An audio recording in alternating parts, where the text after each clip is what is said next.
Good morning. आजची माझी सुरुवात बेड झालेली आणि आपण आवरून लगेच निघालो एका लोकेशनला जायला. आपली बेबी घेतली आणि आता आपण चाललोय. तोंड बांधलंय, लय ऊन आहे आणि ही ट्रॅफिक बघितल्याशिवाय वाटतच नाही पुण्यात आलोय. पुढे येऊन गणपती बाप्पाचं दर्शन घेऊन आपण परत निघालो. आपण पोहोचलो आहे एकविरायला. लॉकडाऊन पासून खरं तर इच्छा होती, पण आज मुहूर्त लागला आणि वातावरण पण खूप छान होतं. तर वरती आल्याच्या नंतर इथे आपली मस्तपैकी बेबी पार्क केली आणि तिला बाय बाय करून पुढे निघालो.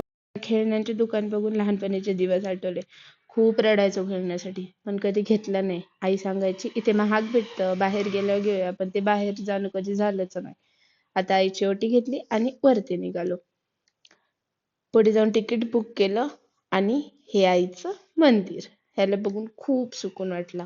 लाईनीमध्ये लागलो, देवीचं दर्शन घेतलं आणि पुढे लेणी बघण्यासाठी बाहेर आलो. तर फिरून झालं होतं, आता रिटर्न जायला निघाले. जाता जाता हा आपला फ्लॅग दिसला. पुणेकरांना नक्की सांगा हा कुठला आहे. छानपैकी इथे बाप्पाचं दर्शन घेतलं आणि तिथून पुढे आपण पोहोचलो तुळशीबागेत. तिथून थोडी शॉपिंग केली आणि आता आपण घरी चाललोय. सकाळी आलेलो, रात्र जायला. भेटूया उद्याच्या ब्लॉग.